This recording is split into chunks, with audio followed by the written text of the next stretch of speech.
Mr. President, Mr. Secretary General, distinguished delegates, Poland fully supports the resolution just tabled by Ukraine and calls on each member state to stand firmly behind it. We deeply believe that through this act, we will demonstrate our adherence to the principles enshrined in the UN Charter. Only by upholding those fundamental principles, we can see the truly peaceful and long-term solution to the conflict caused by the Russian aggression in Ukraine. In that sense, the resolution we are about to vote paves the way to a meaningful diplomatic effort to end the atrocities of this war. To achieve peace, Poland, as the current chairmanship in office of the Organization of Security and Cooperation in Europe, called yesterday for the immediate ceasefire in Ukraine to let humanitarian organizations deliver assistance. But these appeals for peace are even more urgent when you look at the events in Ukraine from a close distance perspective. Let me tell you how we, Poles, see and respond to the horrors of this war as neighbors and friends of Ukraine. There is no doubt that we are confronted with one of the biggest humanitarian crises in Europe since World War II. In the first 3 days of Russian aggression, facilitated by the complicity of the Belarusian regime of Alexander Lukashenko, we witnessed more than 500,000 people fleeing Ukraine, 300,000 of which found refuge in my home country. We keep our borders open. Our diplomatic missions help those who seek refuge in Poland. The nationals of all countries who suffered from Russian aggression or whose life is at risk can seek shelter in my country. And I can tell you, only for the first half of today, we welcome people of 125 nationalities fleeing Ukraine to Poland. So that means it concerns us all. The list of these nationalities are too long to read to you. So I just read the first, those with more than 100 nationals fleeing to Poland only today in the morning. Ukraine, Uzbekistan, Nigeria, India, Morocco, Kazakhstan, Pakistan, Afghanistan, Poland, Belarus, Iran, Turkey, Algeria, and Russia.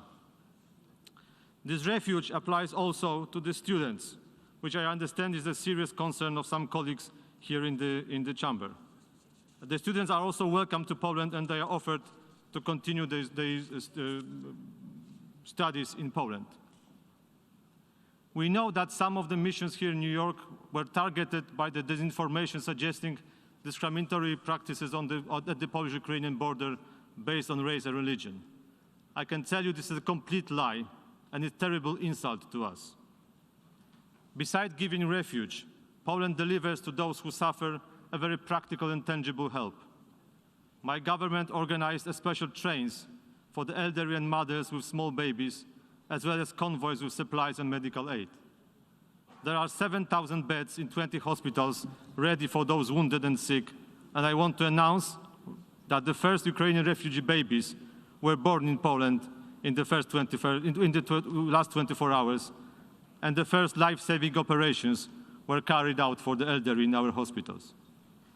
Poland stands ready to cooperate closely with UN OCHA, International Committee of the Red Cross, and other humanitarian organizations to ease the burden of the civilians targeted by the Russian aggression. But what I am most proud of is the outpour of spontaneous readiness to help by individuals. Polish families are opening their homes to refugees. They offer clothes, food, and accommodation.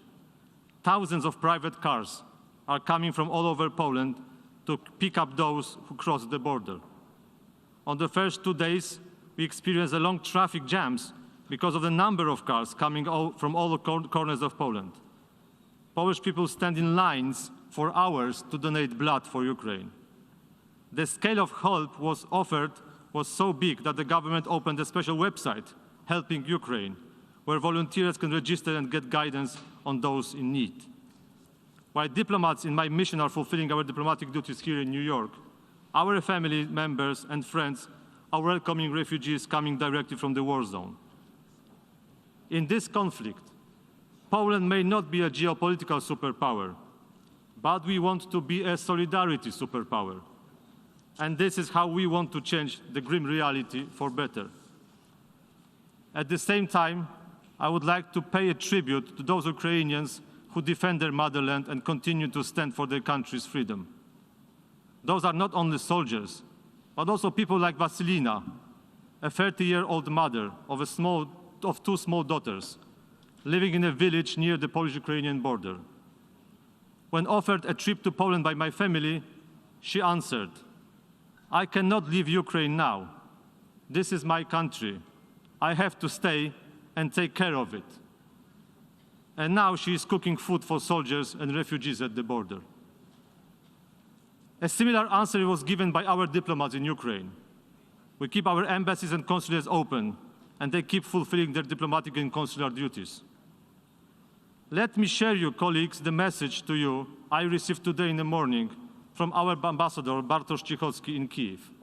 I quote, "I am the Polish ambassador to Ukraine. I work in Kyiv, a city the size of Berlin, inhabited by over 4 million people. From Thursday morning, I have to hide from the bombing in my basement several times a day. I wake to exchanges of machine gun fire. Windows are shaking from the missile detonations. I am convinced that right now, when you are deciding in New York, hundreds of thousands of terrified residents of Kharkiv, Dnipro, Zhytomyr, Mariupol, Lviv, and Kyiv look at you with hope and faith in the power of international law." End of quote. And I wish to conclude by a reference to the warning expressed by a 19th century Russian novelist, Fyodor Dostoevsky, in his book with a meaningful title, Crime and Punishment. The message of the book is following. When someone, just like Raskolnikov, thinks he is exceptional and free from moral obligations, and therefore feels entitled to committing a crime of murder, in the end, he faces the punishment from the crime itself, because committing a crime is already one's biggest punishment. There is no crime without the punishment. Thank you very much. I thank the distinguished representative of Poland.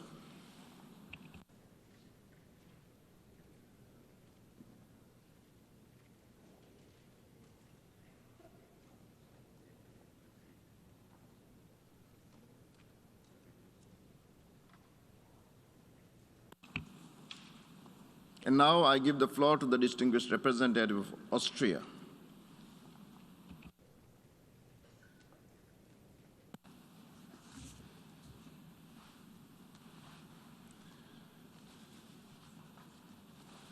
Thank you, Mr. President. And as usual, Austria aligns itself with the statement by the European Union. However, we also want to add our voice in our national capacity, because what is currently being deliberately inflicted upon Ukraine does not allow us to remain silent. Excellencies, colleagues, fellow Ukrainians, let me start by thanking you, Mr. Secretary General, for your clear words this morning and these past days. We are grateful to see that the United Nations is there to help those suffering and in dire need for help. We meet here today to discuss the Russian aggression against Ukraine, to discuss the violation of Article 2.4 of our UN Charter. That we meet here today in this room is a good thing and a bad thing.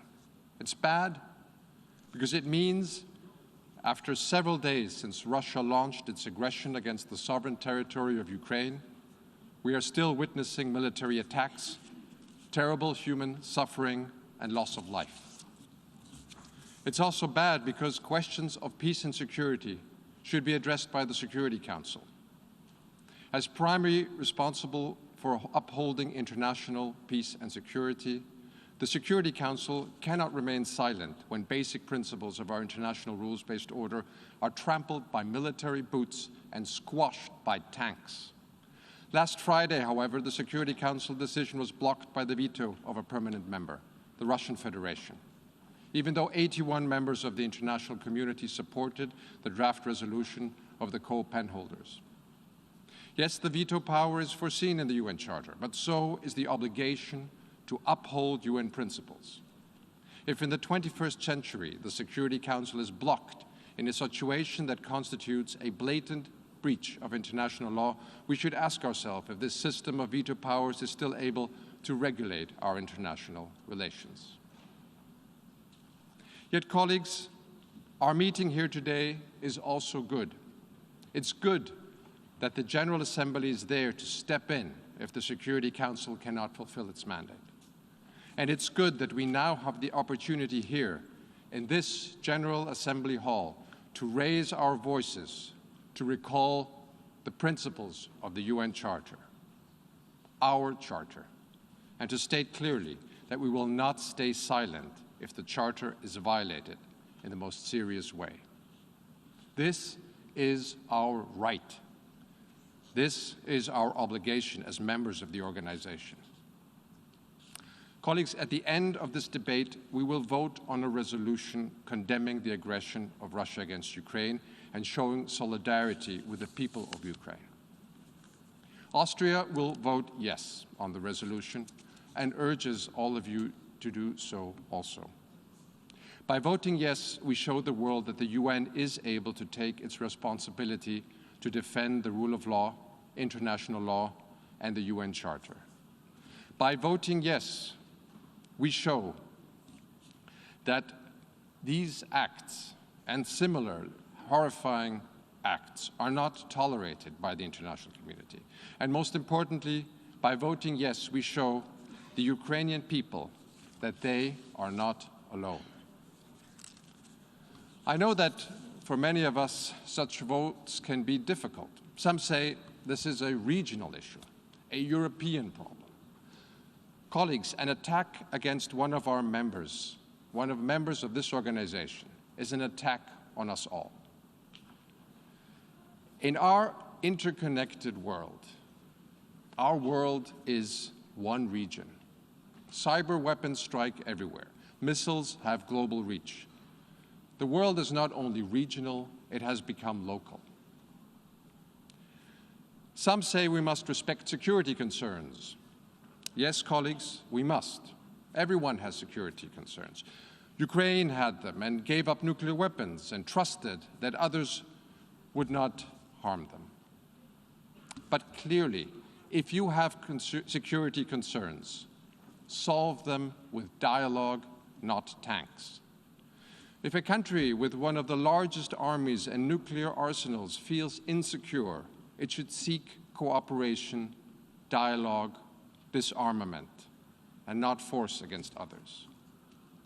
Some say, well, look at others, look at these other instances that we have had. What about past violations? Colleagues, we know this whataboutism well. Trying to justify evil with past evil. Trying to excuse yourself by pointing to the faults of others. But just because we did not stand up in the past to injustice and evil, that should not prevent us from standing up now. Yes, it's true, others have committed aggressions, crimes, and faults. Yes, the international community has sometimes shown a lack of unity to act. And yes, the international community has sometimes been too hesitant. But let us not continue to make that same mistake now. Let us start a new era when we work together and stand up united for our common principles. Let's defend the rule of law. Let's not give in to the reign of the powerful. Let us vote yes on that resolution.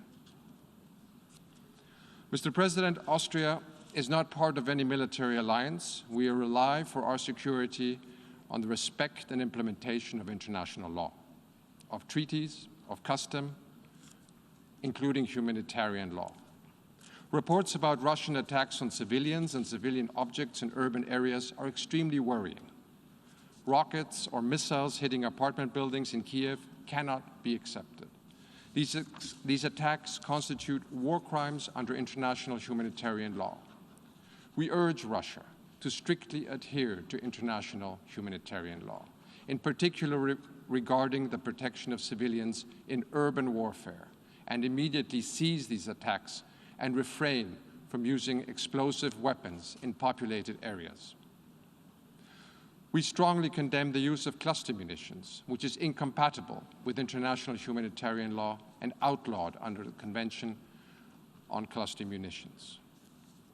And colleagues, the threat of use of nuclear weapons, any nuclear threat of this kind is a violation of the principles of the UN Charter. The implied catastrophic humanitarian consequences do not respect borders and pose a threat to all of humanity. This is completely unacceptable. Perpetrators and those responsible ordering these crimes need to be held accountable.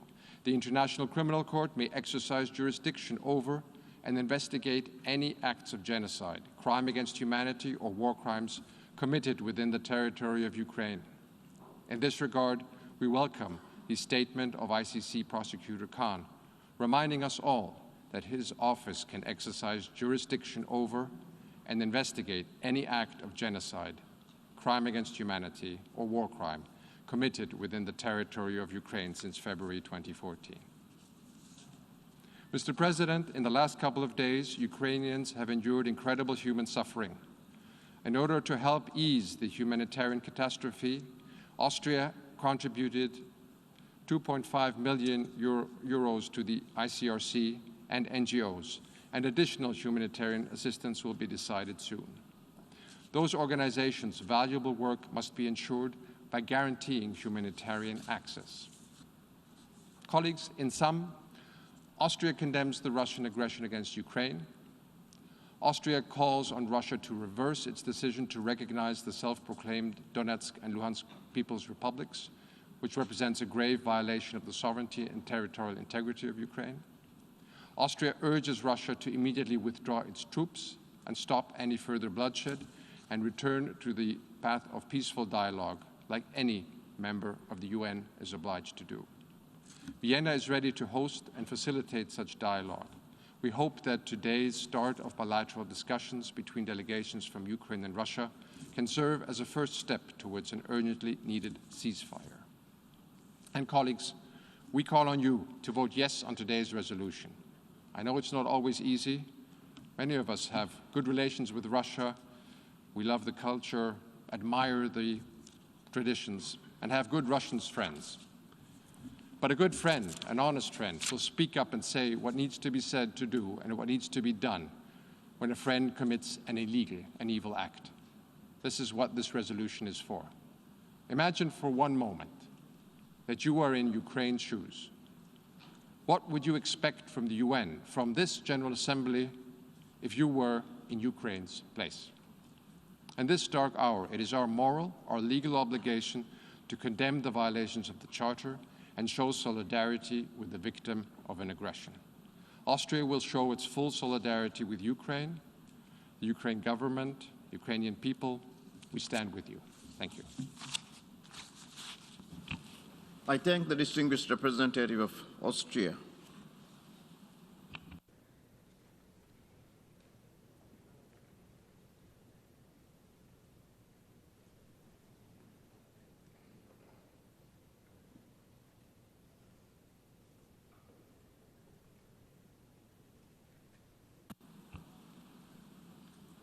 I now give the floor to the distinguished representative of Czech Republic.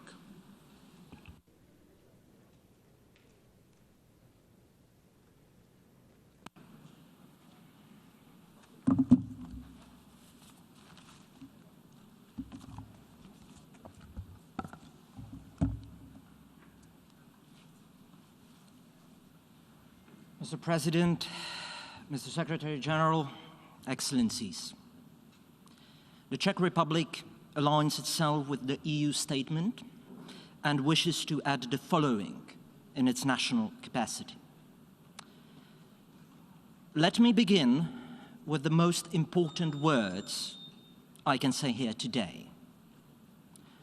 We urge Russia to stop immediately its military actions and to unconditionally withdraw all its forces and military equipment from the entire territory of Ukraine. We are meeting here today at a critical moment, not just for Ukraine or Europe, but for the United Nations as a whole. A permanent member of the UN Security Council has started a war of aggression against a fellow UN member state. It is a blatant violation of international law. It is a flagrant violation of the UN Charter and its principles, which all we should uphold and abide by. This seminal document was written with the express purpose of averting the scourge of war. Russian President Putin chose to reject diplomacy and multiple offers for talks. Instead, he decided to launch a savage conquest, inflicting untold pain and suffering on the people of Ukraine. There are horrific reports coming from Ukraine. Civilians, including children, being killed in their hometowns. Families separated, hundreds of thousands of people forced to flee for their lives. Mr. President, let me make it crystal clear. Russia and its people are under no threat from Ukraine or NATO. We condemn in the strongest terms Mr. Putin's threat of using nuclear weapons. Indeed, it is a very dangerous rhetoric and only further exacerbates the overall security situation. Nothing can justify the use of nuclear weapons. Mr. President, Russia must be held accountable for its aggressive actions. Ukraine has accepted the jurisdiction of the International Criminal Court related to genocide, crimes against humanity, and war crimes. We will be looking to the ICC to prioritize investigations of crimes committed in Ukraine. Similarly, we strongly support Ukraine's filing of a case against Russia at the International Court of Justice, requesting the ICJ to order Russia to cease its unlawful attack on Ukraine and to stop Russia's false claims that acts of genocide have been perpetrated in the Luhansk and Donetsk Oblast of Ukraine. Mr. President, I would like to reiterate my country's unwavering support for the sovereignty, territorial integrity, and independence of Ukraine within its internationally recognized borders, including the illegally annexed Crimea. This is why the Czech Republic throws its full support behind the draft UN General Assembly resolution. The people of the Czech Republic stand firmly with Ukraine. Suffering of innocent civilians in Ukraine has raised a huge wave of solidarity among our people. Humanitarian aid is pouring across the border and to border regions where Ukrainians are fleeing in a desperate search for safety. The Czech government, local communities, as well as individuals, have offered and provided help to the people who have fled from the suffering caused by the Russian aggression, and we will continue to do so. Mr. President, we deeply regret the use of a veto by the Russian representative last Friday to block the UN Security Council resolution. This prevented the UN Security Council from fulfilling its fundamental role to maintain international peace and security. It is yet another proof of Russia's blatant disrespect for this organization. However, the large number of co-sponsors of the draft resolution clearly demonstrated the prevailing opinion of the international community. Mr. President, Russia cannot veto the reality on the ground. And let me here echo the words of the UN Secretary General speaking after last Friday's vote in the Security Council. The United Nations was born out of war to end war. Today, that objective was not achieved. We must never give up. We must give peace another chance. Dear colleagues, we, the representatives of 193 nations gathered here at this emergency special session of the UN General Assembly, have a solemn duty to uphold the purpose and basic principles of the UN Charter and international law, as we are about to take a vote on a draft resolution which is soon to be formally introduced. Dear colleagues, soon each and every member of this honorable body will have a chance to declare where they stand on the UN Charter and international law. And quite frankly, on the most crucial matter of war and peace. Excellencies, colleagues, I'm making a plea to each and every one of you representing here all UN member states. Please vote for this resolution. Vote with your conscience. Vote for the end of bloodshed and human suffering. Vote for peace. Vote for the UN Charter and international law. Vote for all the good our United Nations was founded to represent. And please let us not forget, the whole world is watching. Thank you. I thank the distinguished representative of the Czech Republic.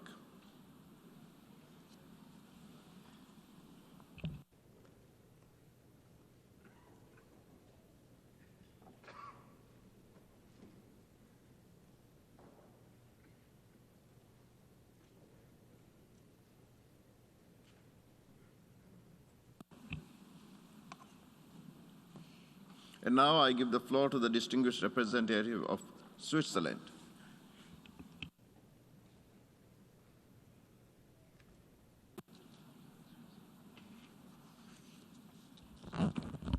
Monsieur le Président, Mr. Monsieur le Secrétaire général, Secretary chers General, collègues, dear colleagues, comme Dag as Hammarskjöld Dag l'avait énoncé Hammarskjöld avec clearly beaucoup de clarté, stated, les Nations Unies the n'ont pas été United créées Nations pour nous amener au were not paradis, created to take mais us pour nous to sauver heaven, de l'enfer. but to save us from hell. Et pourtant, ce que la And yet, population en what Ukraine the vit pendant population ces in jours Ukraine is ressemble experiencing beaucoup in à recent ce à days quoi nous nous looks sommes engagés very à much éviter. like what we have pledged to avoid. C'est pourquoi cette Assemblée se réunit This is why aujourd'hui this assembly face à is une meeting guerre today qui a déjà in the coûté la face vie of à a de war that nombreuses has already personnes. cost many lives. Chaque vie perdue Each est une life de trop. lost is one too many. Nos pensées sont avec les Our victimes thoughts are et with leurs the familles. victims and with their Nous families. exprimons notre We solidarité avec express le our peuple solidarity ukrainien with the et Ukrainian avec ses people autorités and their démocratiquement democratically élues. elected authorities. Nous sommes fortement We are préoccupés deeply par la concerned situation about the humanitaire humanitarian et les situation déplacements de and the centaines de milliers displacement de of personnes. hundreds of thousands of people. Cette Assemblée se réunit This aujourd'hui assembly à la is demande meeting du Conseil de today at the sécurité, request of the faute de Security Council consensus entre ses due membres to the lack permanents. of consensus among its La permanent Suisse a members. soutenu le projet de Switzerland résolution au Conseil supported de the draft sécurité resolution in the visant Security à mettre Council fin aux aimed hostilités at ending the et à hostilities rétablir le and droit restoring international. international law.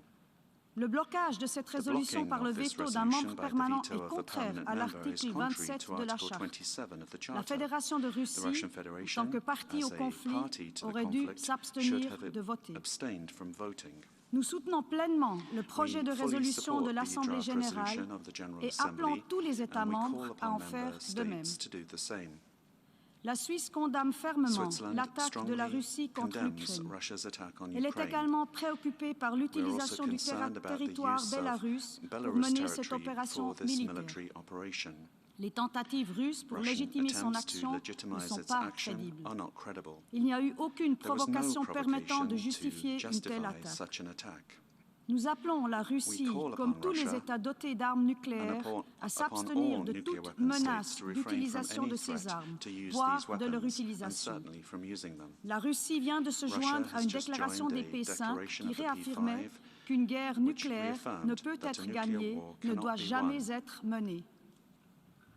La Suisse réitère son plein soutien à l'indépendance, à la souveraineté et à l'intégrité territoriale de l'Ukrainien, à l'intérieur de ses frontières internationalement reconnues. La Suisse appelle à nouveau toutes les parties à respecter le droit international humanitaire, ainsi que les droits de l'homme. Nous en condamnons toutes les violations. Cela vaut également pour le cyberespace. La protection de la population civile ainsi que des personnes hors de combat doit être la priorité. La Suisse est profondément préoccupée par les allégations étayées d'utilisation d'armes à sous-munitions. Les biens indispensables à la survie de la population civile, de même que les infrastructures civiles et médicales, ne doivent pas être pris pour cible. De plus, nous demandons aux parties d'assurer l'accès humanitaire rapide et sans entrave, ainsi que la sécurité du personnel humanitaire et médical. La Suisse est solidaire. Elle s'engage à mobiliser des ressources supplémentaires pour répondre aux besoins humanitaires en Ukraine et dans la région. Conjointement avec ses partenaires européens, elle maintiendra sa longue tradition d'accueil pour les réfugiés.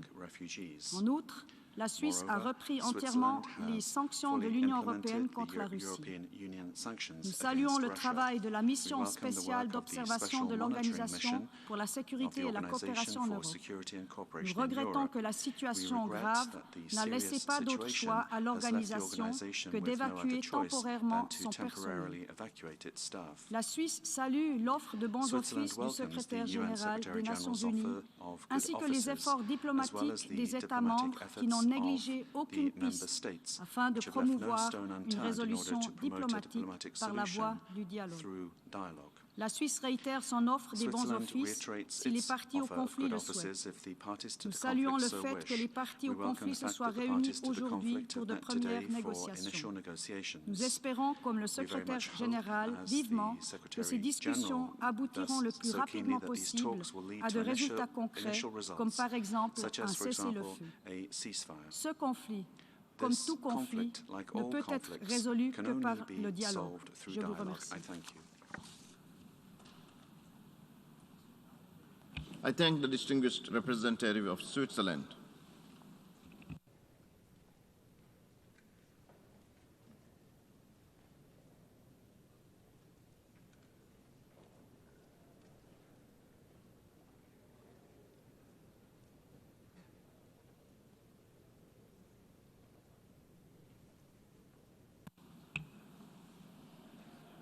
I now give the floor to the distinguished representative of New Zealand.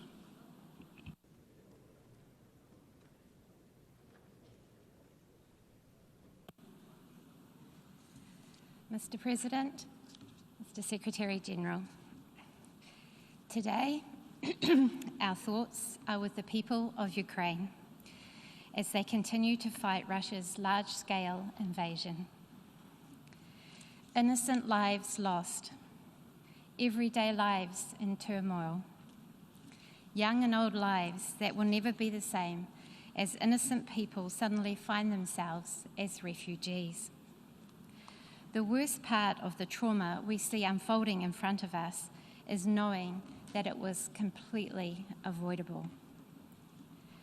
New Zealand is in no doubt that the conflict in Ukraine is a direct result of the unprovoked and unjustified actions of Russia and its decision to flagrantly ignore international law.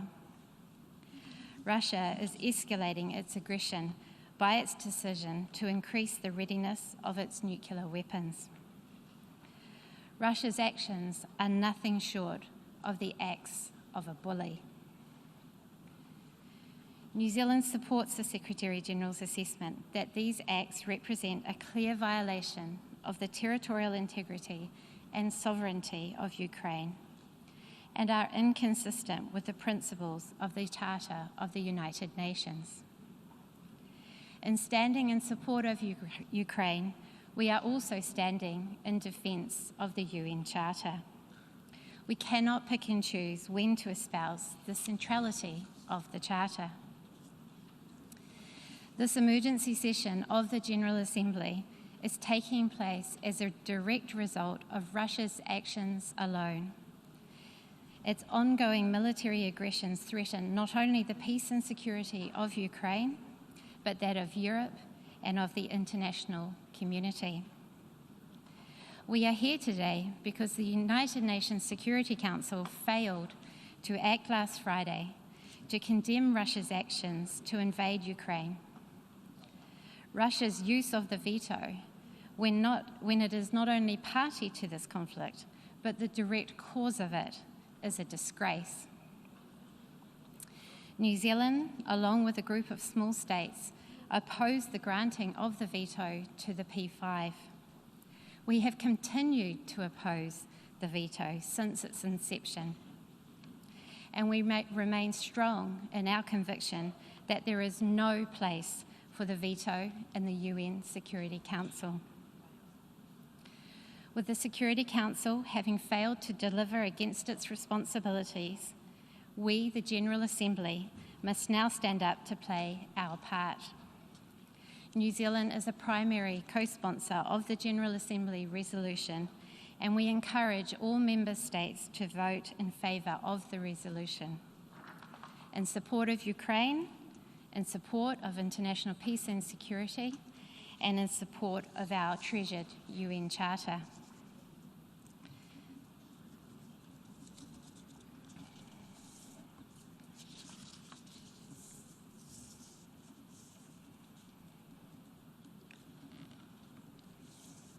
Excuse me. New Zealand has consistently expressed our strong support for international efforts to de-escalate the Ukraine crisis diplomatically. Having turned away from diplomacy, Russia must now face the consequences of that decision.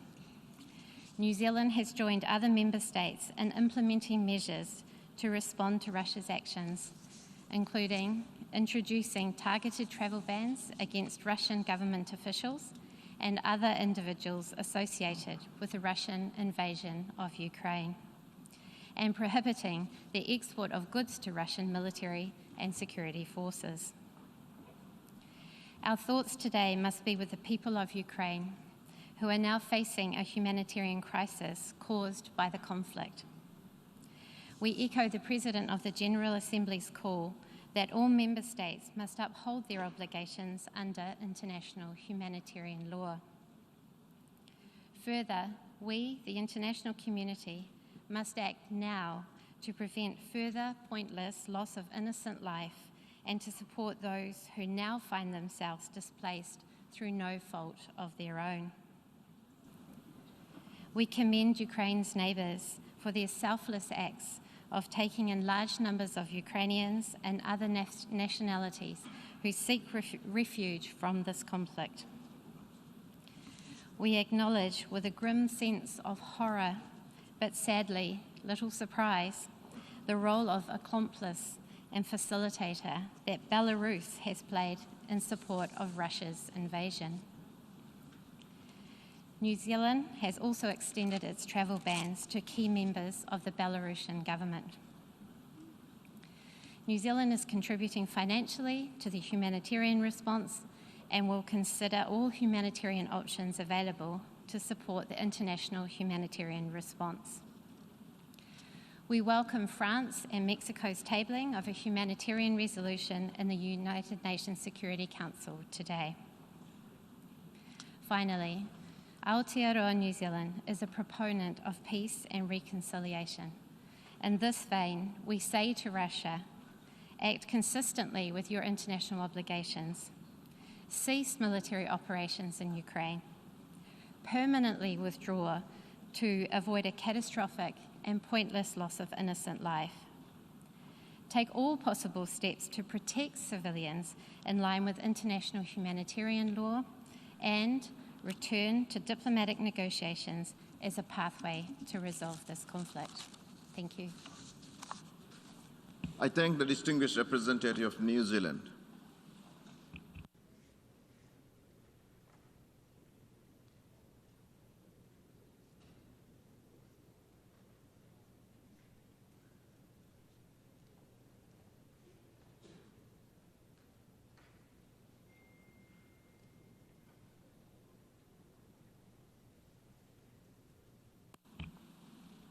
I now give the floor to the distinguished representative of Panama on behalf of the Alliance for Development and Democracy.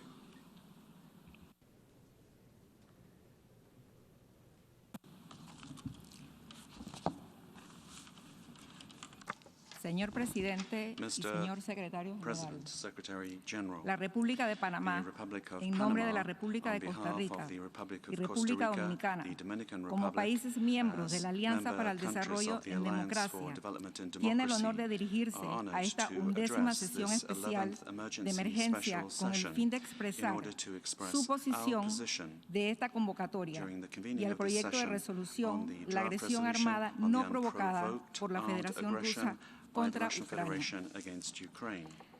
Las delegaciones The de Panamá, delegations of Panama, Costa Rica y Costa República Rica and the Dominicana, Dominican Republic, sobre la base on de the valores basis of compartidos shared y el values respeto and in a la respect Carta de for las the Naciones United Unidas Nations Charter y al derecho and for internacional, international law, condenamos condemn el uso de la the fuerza use of y la force violación and de la the soberanía violation of the y la sovereignty integridad and territorial de territorial Ucrania integrity of por parte de la Ukraine Federación by the Rusa. Russian Federation. La Alianza The respalda al Alliance secretario supports general de the las Secretary Naciones General of Unidas, the United Antonio Nations, Mr. Antonio Guterres, en su Guterres, llamado in his a que call cesen las for a hostilidades cessation y se of potencie hostilities la and aplicación for de la moderación moderation y la and razón reason to y que se prevail, respete el derecho internacional international humanitario y la humanitarian protección law de be los civiles. respected and civilians be protected. Reiteramos We que todos los reiterate esfuerzos that deben all encaminarse efforts should be made también en in order to posibilitar provide el acceso rápido, rapid, seguro secure y sin and obstáculos unhindered de la access asistencia humanitaria for a humanitarian quienes lo assistance necesitan to en those Ucrania, that require it para in Ukraine, proteger a in los order to civiles, protect incluido civilians, personal including humanitario humanitarian y las staff personas en and situaciones vulnerables, those in vulnerable en situations, especial los particularly niños y niñas. girls and boys. La grave situación que plantea el serious desplazamiento de situation miles de caused by the ucranianos en displacement busca de un of thousands refugio of seguro Ukrainians looking en los for países safe vecinos refuge in neighboring supone un countries desafío adicional a la represents an compleja additional crisis challenge global to the que ya nos global había planteado complex la crisis pandemia. brought on by Por the ello, pandemic. los países This is why the latinoamericanos, countries of incluidos los Latin miembros de la America, including Alianza, members hemos of the emprendido Alliance, esfuerzos have conjuntos undertaken para que joint se efforts facilite in order un to tránsito seguro de facilitate nuestros connacionales safe, que transit crucen la of our frontera nationals de crossing Ucrania. the Ukrainian El border. diálogo y la negociación, Dialogue and negotiation, acompañados del respeto a la accompanied by letra respect for y al the espíritu de letter la Carta de and the Naciones spirit Unidas, of the United Nations las Charter, resoluciones de la the Asamblea resolutions of General the General y el Assembly derecho and internacional international law constituyen la constitute única the garantía only para una guarantee solución for a duradera lasting al solution conflicto to the que hoy aqueja conflict a Europa which del today Este. is afflicting Eastern Europe. Finalmente, Finally, hacemos un llamado firme para que se retomen las vías de la negociación y el diálogo diplomático, que la promoción de la paz y el respeto al multilateralismo sean el eje de las acciones en esta coyuntura. Muchísimas gracias. I thank the distinguished representative of Panama.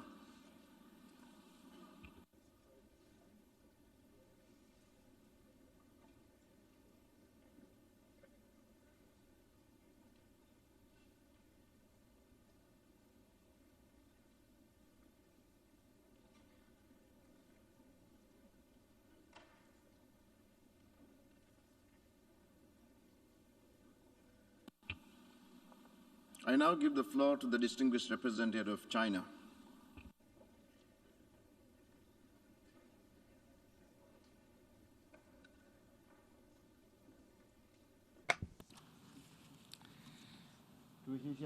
Mr. President, 乌克兰局势发 the 生急 situation 剧 in 变化， Ukraine is 中 changing 方对 sharply. 此 China 高 is 度关注。 closely following the 局 developments. 势发展到 The 这一步， situation has 是 evolved 中 to a 方不愿 point 看到 which 的， China doesn't wish 也 to 不 see. 符合 It 任 is 何 not 一 in the 方的 interest of 利 any 益。 party.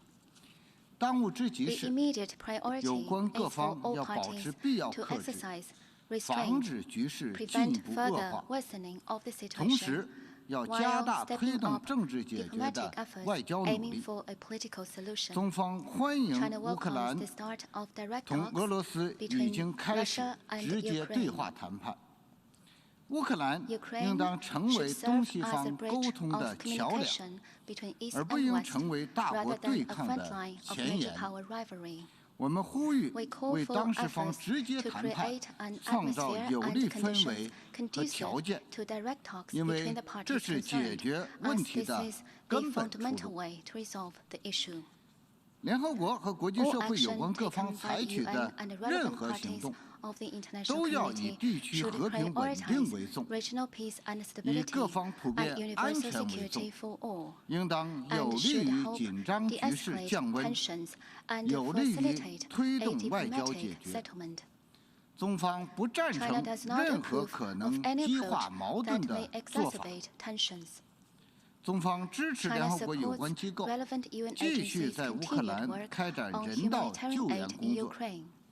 我们认为，平民的生命财产安全和人道主义需求应当得到有效的保障。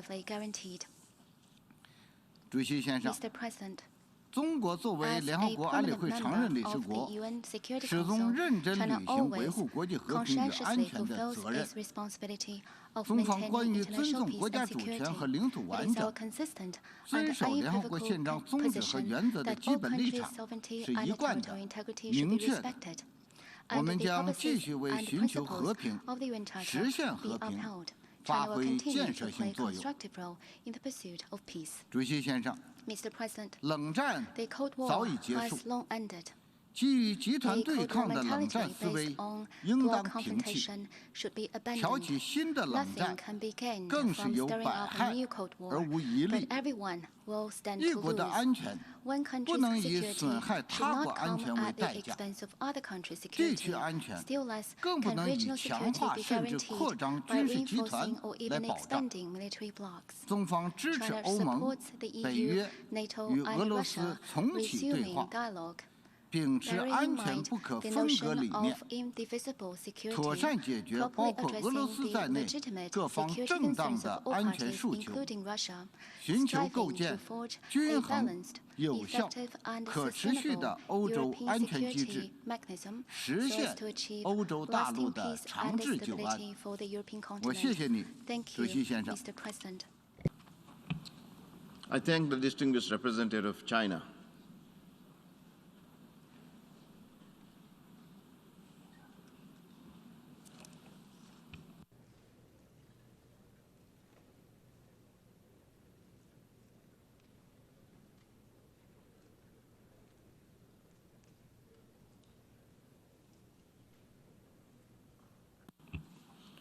I now give the floor to the distinguished representative of Bulgaria.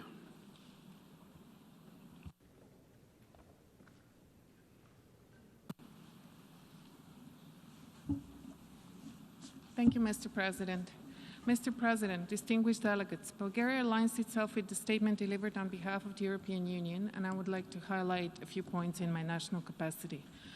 Mr. President, we have gathered here today under extraordinary circumstances that defy reason, but unfortunately are reality. And that reality is that the Russian Federation, a permanent member of the Security Council, is executing an act of aggression against Ukraine, a founding member of the UN. Bulgaria condemns in the strongest possible terms this unprovoked and unjustified military aggression, which is in gross violation of international law and of the principles of the UN Charter. The illegal military aggression of the Russian Federation against Ukraine not only undermines global security and stability, but also puts the international rules-based order in jeopardy. It is deplorable that the Russian Federation used its veto power to prevent the Security Council from exercising its primary responsibility for maintenance of international peace and security. However, the decision of the Security Council to urgently refer the matter to the General Assembly by calling an emergency special session demonstrates the resolve of the rest of the Council to do everything possible to address this serious act of aggression. The fact that for the first time in 40 years, the Security Council takes such a decision speaks of the gravity of the situation. We commend the decision by the Security Council, and now it is up to all of us to live up to the responsibility to uphold the principles of the UN Charter and international law and to send a strong and unequivocal message by condemning the act of aggression and the illegal actions by the Kremlin. Bulgaria demands that the Russian Federation immediately cease its military actions, unconditionally withdraw all forces and military equipment from the entire territory of Ukraine, and fully respect Ukraine's territorial integrity, sovereignty, and independence within its internationally recognized borders. The use of force and coercion to change borders has no place in the 21st century. Tensions and conflicts should be resolved exclusively through dialogue and diplomacy. We strongly condemn the involvement of Belarus in this aggression, including by providing its territory to be used as a launching ground for the Russian aggression, and call on it to refrain from such action and to abide by its international obligations. The reports of civilian casualties, including of children, and the destructions of civilian infrastructure, including critical infrastructure, are deeply concerning. We are particularly outraged by the use of weapons that have indiscriminate effect in residential areas and against the civilian population. This is unacceptable and must stop immediately. We call on the Russian Federation to fully respect international humanitarian law and international human rights law, and to allow safe and unhindered humanitarian access and assistance to all persons in need. The Russian Federation bears full responsibility for this aggression and all the destruction and loss of life, and the leadership of the Russian Federation should and will be held accountable in accordance with international law. Mr. President, colleagues, it is our duty to do the right thing. We need to stand together against any act of aggression and against any violation of the UN Charter. We need to fiercely defend the principles of the UN Charter, international law, and the rules-based order, because they are our only guarantee for peace. We cannot turn a blind eye when a blatant act of aggression is being executed against a sovereign, peace-loving nation. Today, it is against Ukraine. Tomorrow, it could be against any one of us. In conclusion, I would like to reiterate Bulgaria's unwavering support for the sovereignty, independence, unity, and territorial integrity of Ukraine within its internationally recognized borders. I would also like to thank the Ukrainian people for their extraordinary courage and resilience. You're not alone. Thank you. I thank the distinguished representative of Bulgaria.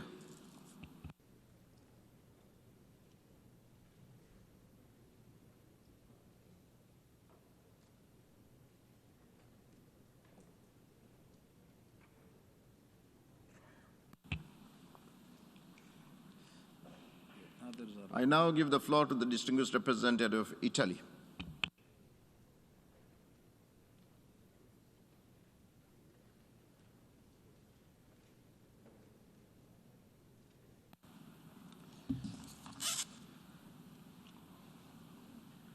Mr. President, Mr. Secretary General, dear colleagues, Italy aligns itself with the statement of the European Union and wishes to add the following remarks in its national capacity. We do welcome the convening of this special emergency session. Following the impossibility for the Security Council to discharge its duties and adopt its own resolution on the matter, due to the veto of the Russian Federation, the General Assembly had an obligation to make its voice heard in front of such a grave threat to international peace and security. We are thankful to those members of the Security Council that made this possible. Italy, together with its EU partners and allies, has made its position clear all along throughout this entire crisis, with statements and consistent acts, standing firmly in support of the sovereignty and territorial integrity of Ukraine and in full solidarity with the Ukrainian people. The unprovoked aggression decided by the Russian leadership is a blatant violation of international law and the UN Charter, and, as such, It has to be condemned in the strongest possible terms. The involvement of Belarus as a facilitator of the Russian aggression is also to be condemned. In close coordination with the EU partners and allies, we have implemented unprecedented economic and financial sanctions, including on Belarus. As already stated, further steps will have to be taken if the assault against Ukraine continues. We call upon the Russian Federation to stop immediately its action and to withdraw its military forces from the territory of Ukraine within its internationally recognized borders extending to territorial waters. We urge the Russian Federation to respect the principles set in the UN Charter and in the Declaration of Friendly Relations, to abide by the Minsk agreements and to redirect urgently its action towards a peaceful solution. We trust that the General Assembly will, through the adoption of the tabled draft resolution, show cohesion and determination in dealing with a situation that is threatening the existence of a member state, causing a growing number of casualties, including civilians and children, and ultimately is undermining the very essence of multilateral relations. Mr. President, Russia's actions are causing enormous human suffering and triggering a humanitarian disaster. We express our heartfelt solidarity with Ukraine and its people, and we mourn all the victims of this безмысленная война, of this senseless war. Together with our partners and building on the support it has to be provided since 2014, Italy is scaling up its financial and material support to strengthen the capabilities and resilience of Ukraine, with an amount of around 110 million euros in aid, credit and grants and additional contributions. We are also determined to provide increased humanitarian support to assist the people of Ukraine in these dramatic circumstances. In this context, international humanitarian law must be upheld. Safe and unhindered humanitarian access must be granted. The humanitarian staff must be protected. We welcome the convening of a meeting of the Security Council on the humanitarian dimension of this crisis later today, and we hope that the discussions will lead to the adoption of a concrete deliverable. Lastly, we acknowledge and support the statements of the Secretary General in defense of the principles of the UN Charter and his action in support of the humanitarian needs in Ukraine. Italy will remain actively engaged in close coordination with its European partners and allies and reaching out to the broader UN membership in favor of the immediate halt of this aggression and in support of the urgent return to a peaceful path. I thank you, Mr. President. I thank the distinguished representative of Italy.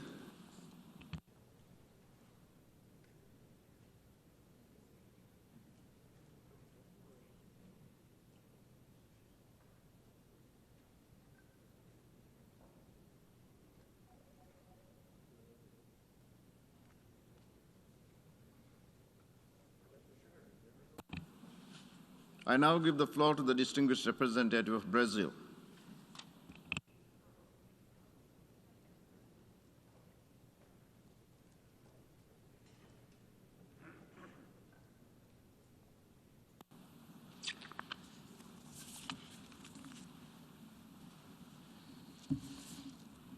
Mr. President, Mr. Secretary General, this is a defining moment for our organization and for the world. When the drafters of the Charter envisaged our collective security system back in 1945, they probably thought they had seen the worst in terms of tragedy and human suffering. If they were here today, they would doubt that assessment. We are under a swift escalation of tensions that could put all of humanity at risk. but we still have time to stop it. Brazil voted in favor of the draft resolution before the Security Council on the situation in Ukraine. We regret that the draft was not adopted, but firmly believe that the Security Council has not yet exhausted the instruments at its disposal to contribute to a negotiated and diplomatic solution towards peace. The urgency of the situation convinced us of the need to add the voice of the General Assembly to that of the Security Council in seeking solutions to the crisis in and around Ukraine. No one can deny the primary responsibility of the Security Council for the maintenance of international peace and security, nor the complementary role that this assembly can play to that end. Brazil welcomes the engagement of the Secretary General in attempting to de-escalate the growing tensions.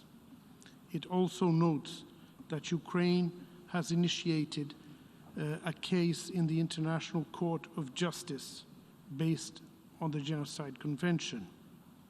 This is the moment for the principal organs of the United Nations to work together in pursuing one of the organization's main objectives, to save us from the scourge of war.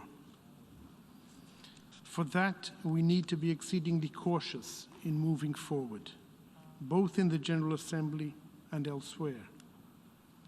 We are currently witnessing a succession of events that, if not contained soon, could lead to a much broader confrontation. Everyone will suffer, not just those who are fighting. Those who have repeatedly pleaded for de-escalation will also bear the costs of the power play between NATO and Russia that we are currently witnessing. Over the last years, we have seen the progressive deterioration of the security situation and balance of power in Eastern Europe. The undermining of the Minsk agreements by all parties and the discrediting of the security concerns voiced by Russia prepare the ground for the crisis we are all witnessing. Let me be clear, however, this situation in no way justifies the use of force against the territorial integrity and sovereignty of any member state. It is against the most basic norms and principles we all abide by, and a clear breach of the UN Charter. Mr. President, it is of our collective interest to jointly do all we can to stop and reverse the belligerent actions before it is too late. Brazil reiterates its calls for an immediate ceasefire in Ukraine, as well as for full respect for international humanitarian law. Equally important, we call all actors involved to reassess their decisions concerning the supply of weapons, the recourse to cyber attacks, and the application of selective sanctions, particularly those which could affect the global economy, including the critical area of food security. At this moment, we need constructive solutions, not actions that will only prolong hostilities and spread the conflict, with rippling effects to the world's economy and security. As we speak, hundreds of thousands of civilians have already fled Ukraine. Many more will certainly follow, millions perhaps. The destruction of infrastructure has left people without electricity and water. Damage to essential infrastructure, interruption of basic services, including transportation and access to basic supplies, the danger to persons with disabilities, the elderly, and children are causes of grave concern. there are pressing humanitarian needs for medical services, medicines, health equipment, shelter, and protection. The prospect of hostilities conducted in populated areas, compounded by the possible use of explosive weapons and direct participation of civilians, is also extremely worrisome. We urge all parties to avoid this scenario at all costs, bearing in mind the grave risks it poses to the civilian population.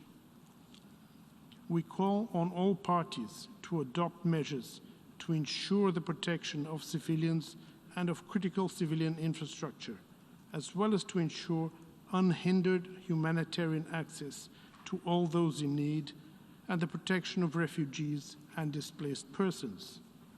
We also reiterate our appeal to Ukraine and Russia to facilitate the withdrawal of all persons who want to leave the Ukrainian territory.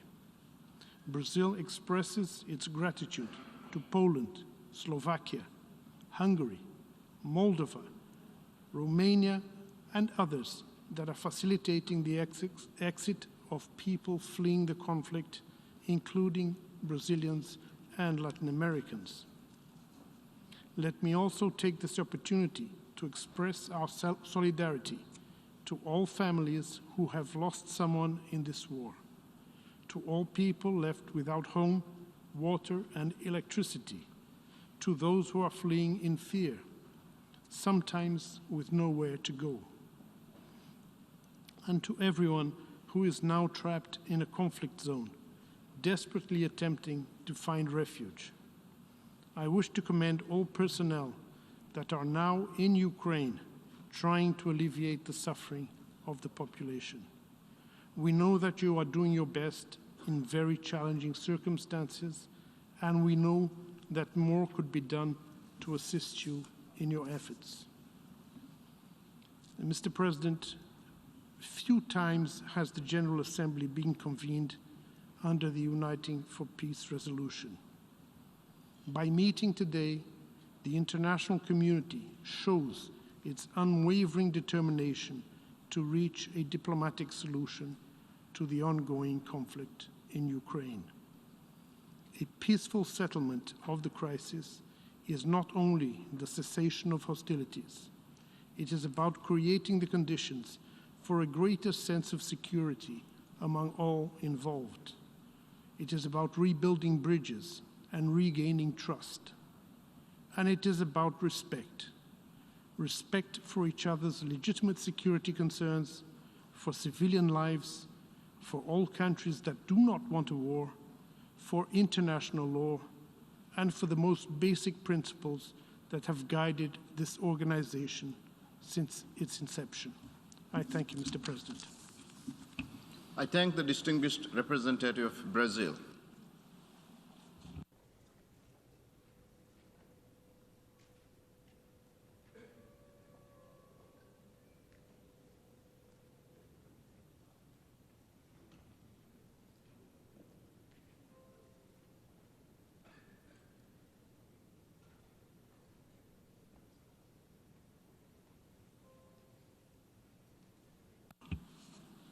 I now give the floor to the distinguished representative of Canada.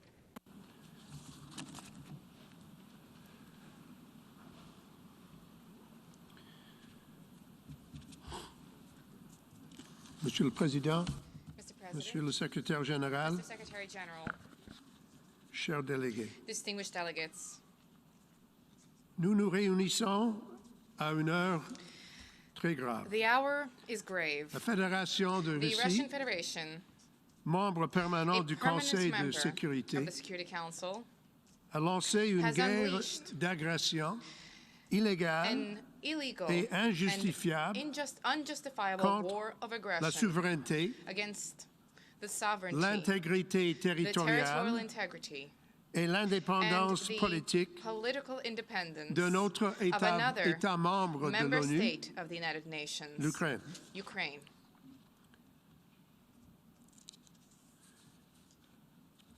Les notions de la Russie constituent une violation. Les actions de la Russie constituent une violation flagrante de la Charte des Nations Unies, de ses objectifs et de ses principes. L'égalité souveraine de tous les États, le droit de tous les peuples à l'autodétermination, le règlement pacifique des différends et l'interdiction du recours à la force. En lançant cette guerre, la Russie cherche à détruire la liberté d'un peuple et d'une nation qui est souveraine, indépendante et intégrale. C'est une guerre qui est basée sur le désir du président Poutine d'un retour à l'impérialisme colonial. Ce sont des jours contre lesquels les membres des Nations Unies luttent depuis des générations.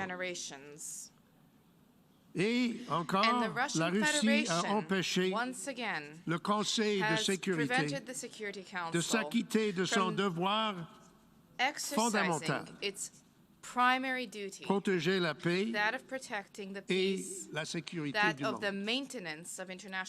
Nous sommes ici parce que la Russie a une fois de plus utilisé son droit de veto, que nous pensons est toujours illégitime, comme elle l'a fait de nombreuses autres occasions. Et la Russie menace maintenant l'Ukraine, l'Europe et le monde entier d'utiliser des armes nucléaires en violation directe de la déclaration commune des dirigeants des 5 membres permanents du Conseil ce janvier. This past January. Mr. President, it was in January of this year that members of the P5 agreed that a recourse to the nuclear option, to the nuclear threat, to the nuclear possibility was wrong. They admitted that no one could win this kind of confrontation. Just a few days later, President Putin announced that he was going to resort to this threat, directly contrary to what he had promised, signed, sealed, and delivered 6 weeks before. And so here we are, with a war that is a threat to each and every one of us. Through this resolution before us today, we as members of the United Nations have the chance to stand up in defense of a free people and to rebuke the evil notion that might makes right. And now we must all step up and stand up. Canada urges all member states to unequivocally condemn Russia's actions and to vote in favor of the resolution that is now before the Assembly. Russia has not been alone in undermining these foundational norms and rules, Mr. President. Belarus has also violated its obligations under the UN Charter and under international law. By allowing Russia to use its territory to invade and launch attacks against Ukraine, Belarus is aiding and abetting Russia's illegal war of aggression. Belarus's decision to send its force into Ukraine and to revoke its non-nuclear status are all completely unacceptable to us and completely incompatible with its obligations under the Charter of the United Nations. Mr. President, there must be accountability for these actions. As Russia has escalated its unjustifiable attack on Ukraine, its forces have encircled and shelled Ukrainian cities, targeting, killing, and maiming innocent Ukrainian civilians, children, women, and men. They are bombing civilian objects, hospitals, schools, kindergartens, apartments, and homes. They're looting and forcibly displacing civilians. Many hundreds of thousands have fled in freezing temperatures, seeking shelter across Ukraine's borders.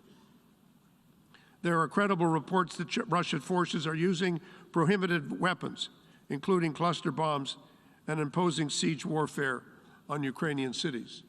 This is not news that comes in last week, news that comes in this morning. Pictures one can see visibly on social media as to what is taking place.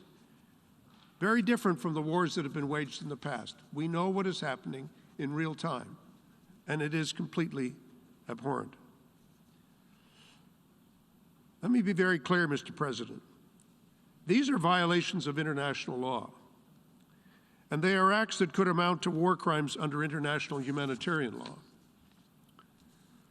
Those acts flow directly from decisions that were made by President Putin and his inner circle,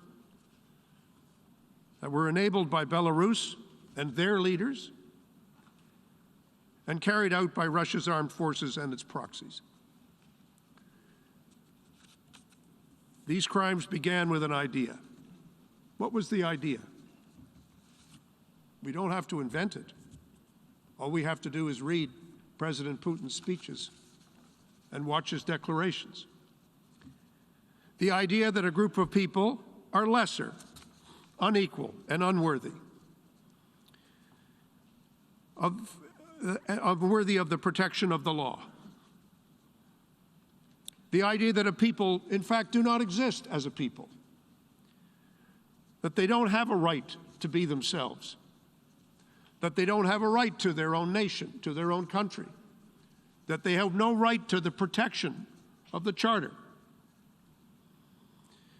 The way Vladimir Putin describes the Ukrainian nation and its supporters over many generations fits the description of the idea that I have described. And it's that idea that lies at the heart of the acts that follow. Because actions don't come out of the blue, they don't come out of nothing. It all starts with an idea. And yet, with a terrible sense of irony, President Putin has perverted the very notion of genocide by alleging that genocide has been committed in Ukraine. I must stress, there has been no such finding substantiated by any UN or independent organization. And as my colleague from Brazil said, just speaking before me, if there are complaints, and obviously there have been in this chamber and in the Security Council with respect to the treatment of the Russian minority in Ukraine, even if those complaints were fully justified, they are not an excuse for war, and they are not an excuse for the aggression that we have seen. Ukraine has filed its own application under the Genocide Convention to the International Court of Justice. Canada takes the allegations filed by Ukraine with the greatest seriousness, as it does the decision of the prosecutor of the International Criminal Court to begin an investigation into potential crimes against humanity. These decisions are not taken lightly, and they have the most serious of consequences.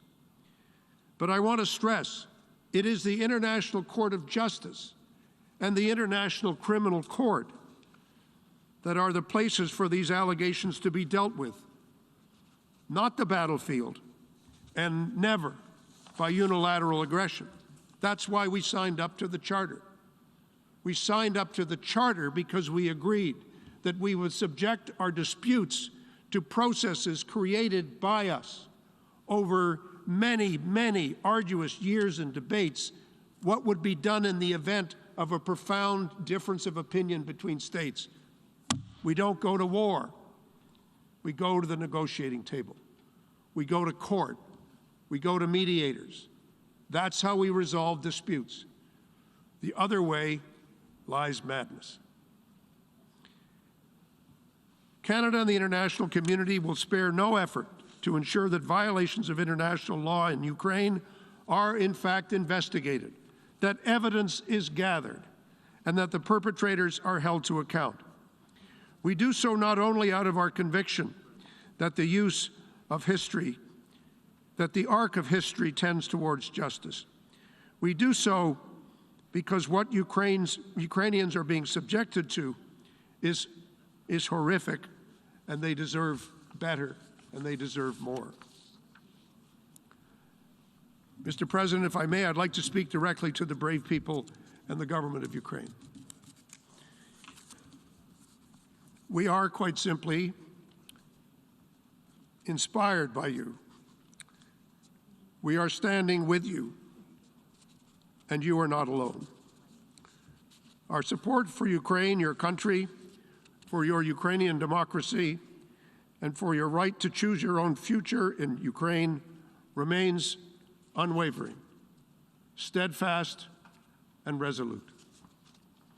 Canada will do everything in its power to help you as you hold strong and defend your homeland against this terrible Russian aggression. Together with our partners, we will ensure that President Putin and those who ordered, implemented, and enabled this reckless war will continue to face significant costs and to be held accountable for their actions.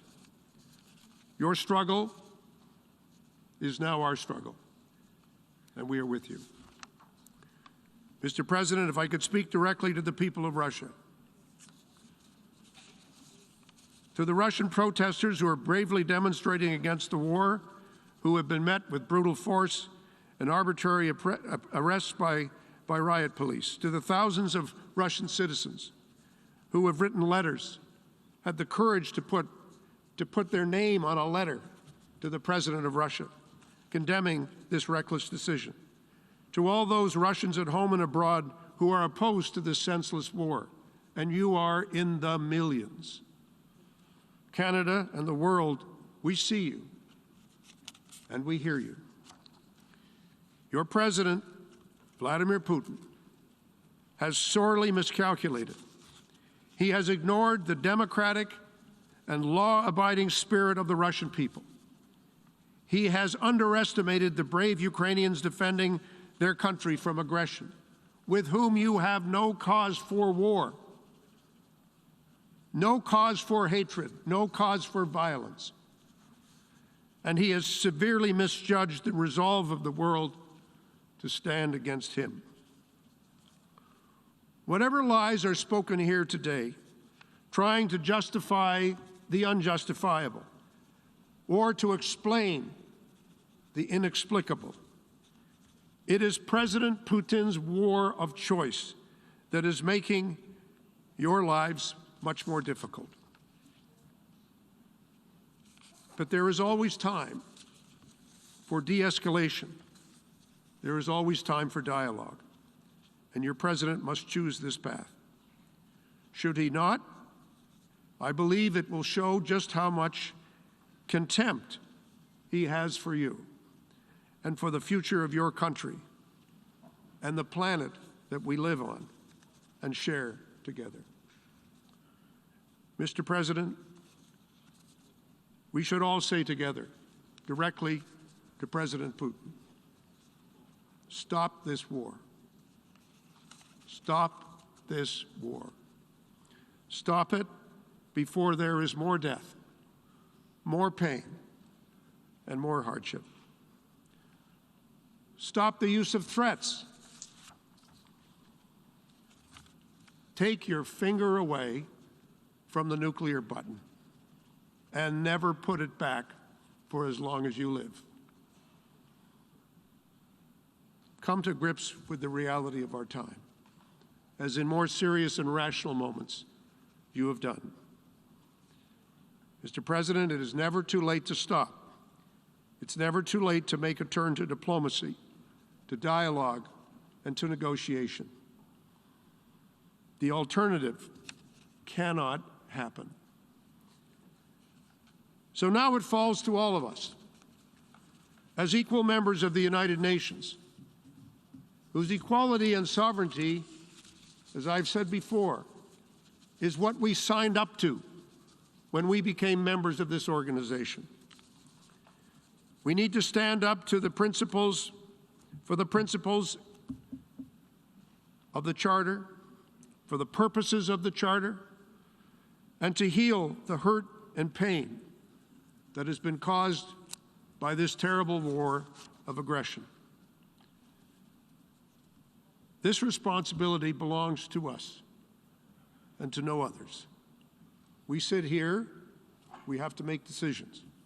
We have to take every step we can, the human footsteps to peace, to reconciliation, and to justice. That is now our job in the General Assembly, and we must seize this moment of accountability, this moment of justice, this moment of democracy. We must seize it together. Thank you very much, Mr. President.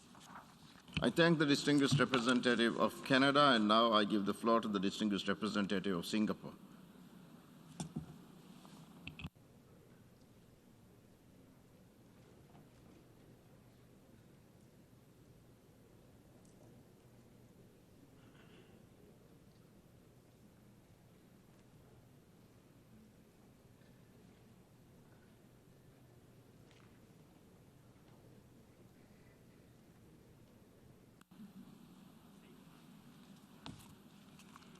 Thank you very much, Mr. President. We are meeting today in a historic emergency special session because the UN Security Council was unfortunately unable to discharge its primary responsibility for the maintenance of international peace and security as a result of the veto cast by the Russian Federation, which is regrettable.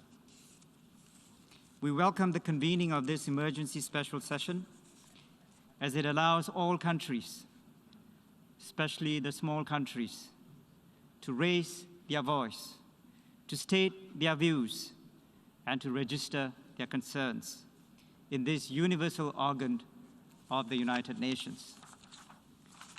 Mr. President, Singapore has always taken a consistent position on the sovereignty, independence, and territorial integrity of all countries. Singapore is a staunch supporter of the rules-based multilateral system and of the United Nations. The unprovoked invasion of Ukraine by the Russian Federation is a clear and gross violation of the fundamental norms of international law and of the UN Charter. The UN Charter prohibits the use of force and acts of aggression against another sovereign state. This is a matter of principle for all small states and a matter of fundamental importance to all members of the General Assembly.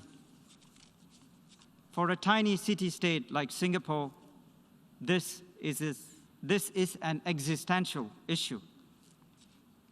A world order where might is right, or the strong do what they can and the weak suffer what they must, would be profoundly inimical to the security and survival of small states. We cannot accept one country attacking another without justification, arguing that its independence was the result of, and I quote, historical errors and crazy decisions, unquote. We simply cannot accept such an argument. Such an argument and rationale would go against the internationally recognized legitimacy and territorial integrity of many countries, including Singapore. This is why Singapore condemns in the strongest terms possible any unprovoked invasion of a sovereign country under any pretext. We deplore the Russian Federation's special military operation against Ukraine, both its operation in the Donbas region and the broader land, air, and sea attacks across Ukraine, including on Kyiv, the capital city. We also note with great sadness and regret reports of the growing number of casualties and the loss of many innocent lives as a result of this unjustified attack and act of war.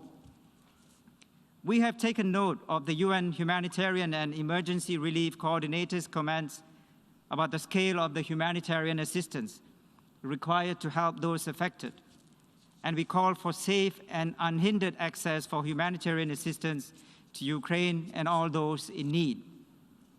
Mr. President, we reiterate that the sovereignty, political independence, and territorial integrity of all countries, including Ukraine, must be respected within its internationally recognized borders. The Secretary General of the United Nations has stated that he considers the actions of the Russian Federation to be a violation of the territorial integrity and sovereignty of Ukraine and inconsistent with the principles of the Charter of the United Nations.